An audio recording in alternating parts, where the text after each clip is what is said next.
এত লম্বা লম্বা জার্নি করে ঘুরে আসলাম, যার জন্য আজকে 12 ঘন্টার জার্নি হলেও মনে হচ্ছে যেন ছোট। আসলে কি বলো তো, রাতের বেলা উঠেই তো ঘুমিয়ে পড়েছি। আর ট্রেনে ঘুমটাও কিন্তু আজকে বেশ ভালো হয়েছে। উঠে দেখি 8:30 বাজে, আর আধ ঘন্টার মধ্যেই আমরাই দেখো এখন লামডিং স্টেশনে পৌঁছে গেছি। বাচ্চারাও একটু আগেই ঘুম থেকে উঠলো। এখান থেকে ডিমাপুর আর মোটে 1.5 ঘন্টার রাস্তা। তো এই জন্য নিচেই বসে পড়েছি সব ব্যাগ পোটলা গুটিয়ে। আজকে রাতেও বাবান একা একা ঘুমিয়েছিল, আর আমি ছোট একসঙ্গে, বাবানের বাবা আরেকটা সিটে। 4টা সিটে বুকিং করা ছিল, তবে আরেকটা সিটে অন্য লোক শুয়ে শুয়ে এসেছে আর কি। ভেবেছিলাম অনেক লেট করবে ট্রেনটা, যেহেতু অনেকটা লেটেই এসেছে। কিন্তু আমরা ট্রেনে ওঠার পর থেকে ট্রেনটা একদমই লেট হয়নি, খুব সুন্দরভাবে আমাদের 11টার আগেই দেখো কি সুন্দর নামিয়ে দিল স্টেশনে। ফাইনালি 1 মাস পরে এসে পৌঁছালাম ডিমাপুরে, আমার নিজের ঘর। তো এই দেখো এখন যে কত কাজ করতে হবে ভগবান। ঘরের অবস্থা একদম খারাপ, ইঁদুরে আরও অবস্থা খারাপ করে রেখে দিয়েছে। এখনও জানি না কিছু কাটাকুটি করে রেখেছে কিনা। তো বাবানের বাবা বলছে আগে ম্যাট্রেসটা উঠিয়ে দেখি। তো আমি এদিকে ব্যাগ ট্যাগ থেকে খাবারগুলো বের করলাম, এখনও ব্রাশ করা হয়নি, 11টার মতো বাজে। তো মোটামুটি ভালো টাইমে আমাদের নামিয়ে দিয়েছে, লেট করেনি। হ্যাঁ কি কি সরাবো?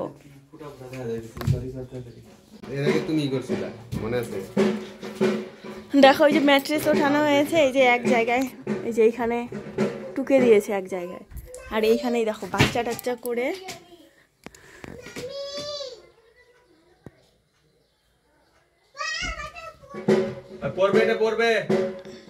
বেবি বেডের মধ্যে ইঁদুরের বাচ্চা হয়ে গেছে।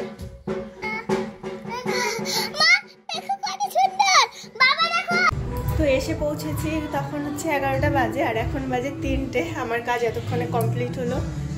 ভাবছিলাম শুধু কখন কাজগুলো কমপ্লিট হবে, কখন হবে। বাবানের বাবা কিছুই করে দিচ্ছিল না আমাকে, শুধু দাঁড়িয়ে দাঁড়িয়ে এইখান থেকে একবার দেখে, ওইখান থেকে একবার দেখে। তো যাই হোক, বাচ্চাদেরকে আর কি স্নান টান করিয়ে দিয়েছে, আমিও নতুন জামা ঠামা পরিয়ে দিলাম। বাইরে সরস্বতী পুজো হবে, সেখানেই গান বাজছে, এখানে আজকেই পুজো করবে। তো ওদের সাজিয়ে গুজিয়ে আমি পাঠিয়ে দিলাম 3জনকেই। 3জন বাইরে গেল, এখন জলও গরম হয়ে গেছে, আমিও স্নান করবো, একটু রেডি হয়ে যাব বাইরে। তো সব ঘর একদম সুন্দর গুছিয়ে নিয়েছি। এই যে এই ঘর, বেড কভার চেঞ্জ করে, বালিশের কভারগুলো পাইনি, ওই জন্য নতুন একটা ছিল সেটাই লাগিয়ে নিলাম। আর ওই ঘরের ওই যে সোফায় কভারটা এখনো লাগানো হয়নি, এগুলো পরে আস্তে ধীরে করব। সব ঝাড়াঝুড়ি করে তারপর মোছামুছি করে সব কিছু আর করলাম। আর এই ঘরে সব কিছু জামা কাপড়গুলো রেখেছি, এইগুলো দেখো ধোয়ার জামা কাপড়। শুধু এখানে বেড কভারটা পারা হয়নি, বেড কভারটা পারলেই ব্যাস। বেড কভার আজকে আর পারবো না, কালকে পারবো। আর এইদিকে বাবানের বাবা স্নান টান করে পুজোটাও দিয়ে দিয়েছে। তো চলো আমি স্নান টান করে ফ্রেশ ট্রেশ হয়ে নিই, তারপর আবার তোমাদের সামনে আসছি। তো আমি এই যে শাড়ি পরে একদম সুন্দর করে রেডি হয়ে নিয়েছি। বাইরে পুরোহিত চলে এসেছে, আর একটু আগে আসলে আমি আর রেডি হয়ে যেতেই পারতাম না। তো যাই হোক, ঠিক টাইম মতোই এসেছে। তো চলো বাইরে যাই, বাইরে গিয়ে বাইরে অনেক সরস্বতী বসে আছে, সেগুলোকেও তোমাদের দেখাই।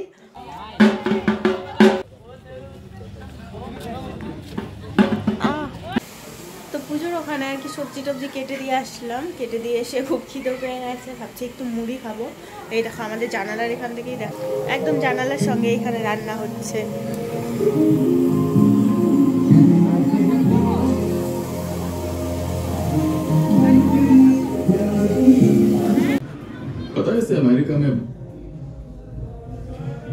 এখানে না কোনো একটা প্রোগ্রাম হলেই এরকম একটা ভাইবস তৈরি হয়, এত মজা হয়, মানে কি বলবো, যেটা বাড়িতে থাকলে হয়তো কোনোদিনও আমি পেতাম না।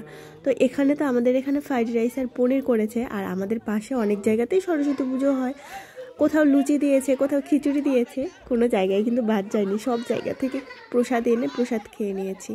আর আমাদের এখানেও প্রসাদ দেওয়া শেষ হয়ে গেছে, তখন এতটা ভিড়, যার জন্য তোমাদের সঙ্গে তখন শেয়ার করা হয়নি, আর আমিও খুব ব্যস্ত ছিলাম।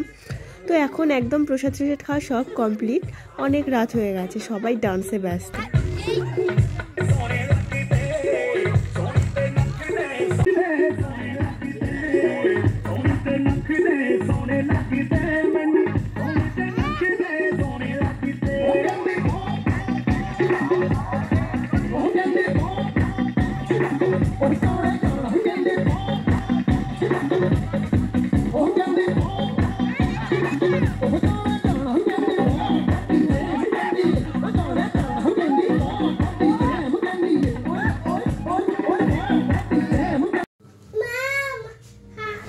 কালকে তো বেশ ভালোই মজা হলো সরস্বতী পূজাতে, অনেক রাতও হয়েছে ঘুমোতে ঘুমোতে। তো এই জন্য ঘরে এসে আর তোমাদের সঙ্গে কথা বলিনি, এসে দেখি বাবানের বাবা ছোট দুজনেই ঘুমিয়ে পড়েছে। তো সকালবেলা উঠে আমি রুটি বানিয়েছিলাম, আর কালকে ওখানে না ফ্রাইড রাইস তো শেষ হয়ে গেছিলো, কিন্তু পনিরের সবজি অনেক বেঁচে গেছিলো, প্রায় 1 বালতির মতো। তো এখানে সবাই একটু একটু করে সবজি নিয়ে গেল, আর আমার ঘরেই রাখা হয়েছিল, এই জন্য আমার ঘরে অনেক সবজি। তো দুপুরবেলায় তো সবজি রান্না করতে হবে না, তো দুপুরবেলায় তো আর সবজি রান্না করতে হবে না, শুধু ভাতটা রান্না করবো।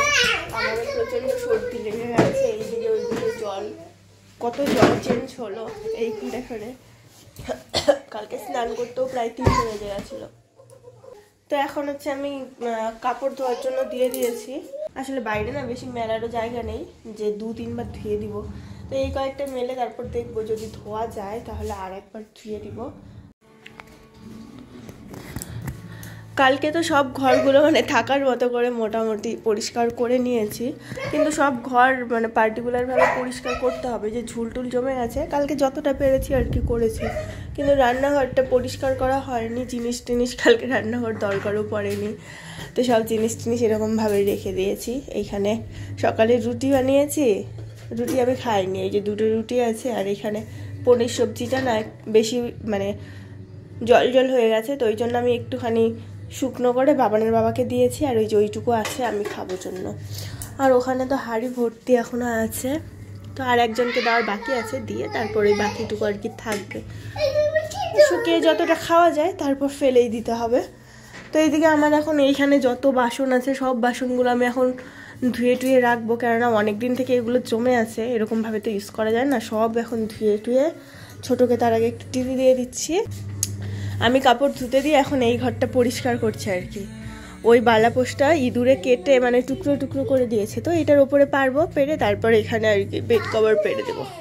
আর এইখানে সব জ্যাকেট ট্যাকেটগুলো আছে, এগুলো একটা একটা করে ধুতে হবে, একদিনে তো আর এত কাজ করা যায় না।